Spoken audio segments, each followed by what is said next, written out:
बिस्मिल्लाहिर्रहमानिर्रहीम। नाज़रीन इकराम, सुकून की राहों के सिलसिले का एक और प्रोग्राम लेकर शहबाज शफ़क़त मिर्ज़ा आपकी खिदमत में हाज़िर है। हमेशा की तरह हमारे साथ डॉक्टर शमीमुल हक साहब मौजूद हैं, जो मेडिकल स्पेशलिस्ट हैं और नफ्सियाती बीमारियों के माहिर हैं। आज का जो हमारा मौजू है वो है जिल्द की एलर्जी। तो इस हवाले से हम डॉक्टर साहब से बात करेंगे। ये डॉक्टर साहब, जिल्द की ख़ारिश लोगों को कितना परेशान करती है और ये जिल्द की एलर्जी असल में है क्या? हाँ जी, असल में ये जो ख़ारिश है ना, ये कई किस्म की होती है। कई दफ़ा थोड़ी, कई दफ़ा ज़्यादा। थोड़ी ख़ारिश तो बर्दाश्त कर लेता है इंसान जी जी। और ज़्यादा ख़ारिश हो तो नींद नहीं आती और काम नहीं करता बंदा, ड्यूटी के दौरान भी ख़ारिश करता रहता है, तो बड़ा नागवार सा गुजरता है। और अगर ज़्यादा देर के लिए ख़ारिश रहे, ज़ाहिर है कई दफ़ा कई माह गुजर जाते हैं इस सिलसिले में, तो वो ज़हनी तौर पर भी बड़ा स्ट्रेस पड़ता है। तो इसलिए इसके लिए ये, और इसमें ज़्यादा प्रॉब्लम यही होती है, जो हमारी थ्योरी है, मेडिकल थ्योरी है, कि एंटीजन होता है प्रोटीन एक, जिसमें बॉडी रिएक्शन करके उसके लिए एंटीजन और एंटीबॉडीज़ बनाती है। एंटीजन और एंटीबॉडीज़ का रिएक्शन होता है। एंटीजन जब भी जैसे टीका होता है पेनिसिलिन का या गोली, एंटीजन के तौर पर काम करता है, अंदर एंटीबॉडीज़ बनती है। जब दोबारा वो होता है तो दोबारा रिएक्शन का चांस ज़्यादा होता है। तो हमारे कई दफ़ा ज़हन में है कि एक दफ़ा टीका लगा, दूसरी दफ़ा वो माफ़क है, ज़रूरी नहीं। तो ये रिएक्शन होता है किसी न किसी चीज़ से, तो फिर हम डिस्कस करते हैं। ठीक है। अच्छा डॉक्टर साहब, ये जिल्द की जो एलर्जी है, शिद्दत के लिहाज से ये कितनी किस्म की हो सकती है? हाँ जी, एक तो सिंपल है कि थोड़ा सा पता चलता है, जैसे लोग सुई चुभ रही है कभी किसी जिस्म के हिस्से में, कभी किसी, तो वो तकरीबन बाज़ार कोई धप्पड़ या कोई निशान नहीं बनता जी। तो अगली स्टेज है कि धप्पड़ बन जाते हैं, मोटे मोटे भी बन सकते हैं, बारीक भी बन सकते हैं जी। और बाद का ज़ख्म ज़्यादा खुजलने से वो ज़ख्म बन जाते हैं।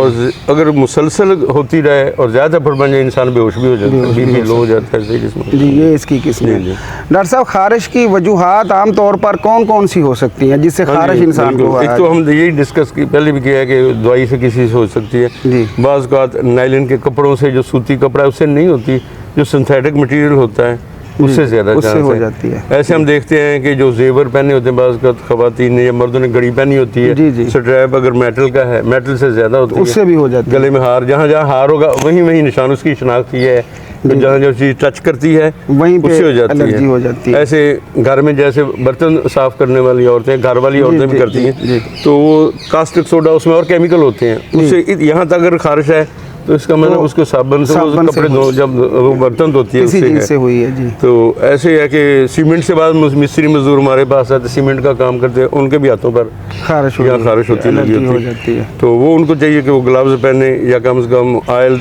लगा लें थोड़ा सा, ताकि डायरेक्ट कंटेक्ट होता है ना, फिर ज़्यादा एलर्जी होती है। Direct contact. ऐसे खाने वाली चीज़ें जैसे किसी को अंडे से हो जाती है, गोश्त से, बाज़ का चाय वाला एक दफ़ा उसको चाय से एलर्जी से बड़ी मुश्किल से पता चला, और आम खाने से भी लोगों को मैंने देखा कि एलर्जी हो जाती है। और ऐसे जैसे हम कहते भेड़ काट जाए, शायद की मक्खी काट जाए, उससे भी बड़ा रिएक्शन हो जाता है।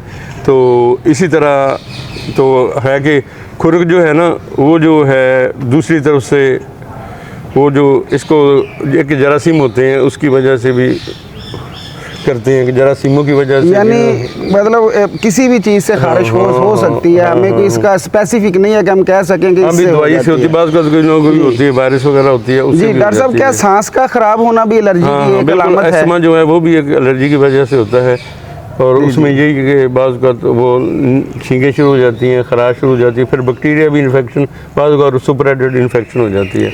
अच्छा, एक और भी डॉक्टर साहब कहते हैं पेट के कीड़े जो हैं, अगर ये हो तो इससे भी क्या एलर्जी हो जाती है? बल्कि वो पेट के कीड़े जब फटते हैं ना, मरते हैं, तो उससे भी प्रोटीन रिलीज होते हैं, उससे भी बाज़ को धप्पड़ निकल आते हैं। ऐसे हम देखते हैं बाज़ का मलेरिया बुखार होता है, उसमें बुखार भी साथ होता है, ख़ारिश भी होती है। तो जब तक वो ख़ारिश का इलाज हम करते हैं, लेकिन मलेरिया का इलाज करेंगे तो ख़ारिश ठीक होगी, क्योंकि उसमें भी रिएक्शन, धूप में खड़े होने से, बाल हो गए धूप में खड़े होते हैं सर्दियों में ख़ास तौर पर, तो ख़ारिश होती है।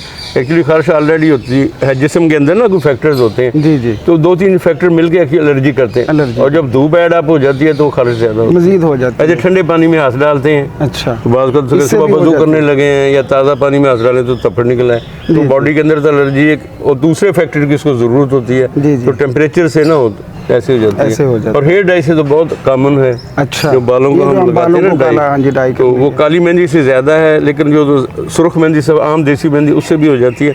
तो वो अक्सर 1-2 दिन छोड़ के होती है, बाद का हफ्ते के बाद रिएक्शन शुरू होता है। आदमी समझता है मैंने तो डाई किया था हफ्ता पहले, बिल्कुल, तो हफ्ते के बाद वो है वो जिस्म पर, खासकर चेहरे पर पहले खारिश होती है। सही सोजिश, खारिश, निशानात बन जाते हैं।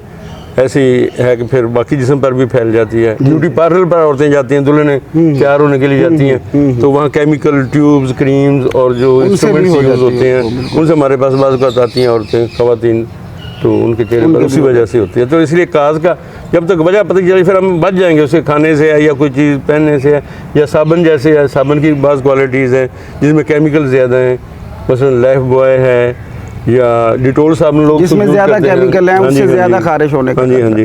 तो हम कहते हैं कैपरी यूज़ करें या लक्स जिसमें केमिकल थोड़ी कम है, तो जिसमें ज़्यादा केमिकल हैं उससे में ज़्यादा खारिश हो जाएगी। अच्छा डॉक्टर साहब, बाज़ औक़ात ऐसा भी ये बात सही है, सुनने में आई है कि पता ही नहीं चलता अभी किस वजह से एलर्जी होगी, खारिश होगी। हम भी काफ़ी कोशिश कर मरीज़ को एजुकेट करते हैं कि इन चीज़ों का ख्याल करें, चीज़ें ना खाएं या कपड़े सूती पहने या साबुन जो है आप ये इस्तेमाल करें जिसमें केमिकल थोड़े हैं, वो जो आप तो सारा कुछ। लेकिन इवन देन कई दफ़ा खारिश नहीं पता नहीं, इंटरनल कोई ना कोई चीज़ होती है, पता नहीं चलता कैसे निकल जाती है, कभी कुछ हफ्ते छोड़ के होती है, तो उसके लिए फिर आर्जी तौर पर एलर्जी के लिए गोली या स्टीरॉयड लेना पड़ता है, तो वो फिर उसके लिए कुछ ना कुछ नहीं। अच्छा डॉक्टर साहब, ये जो खारिश है और पंजाबी में इसे खुरक भी कहते हैं, तो क्या अगर ये एक दफ़ा किसी को ये एलर्जी हो जाती है तो क्या ये मुमकिन है कि बिल्कुल इसका मुकम्मल तदारुक हो जाए?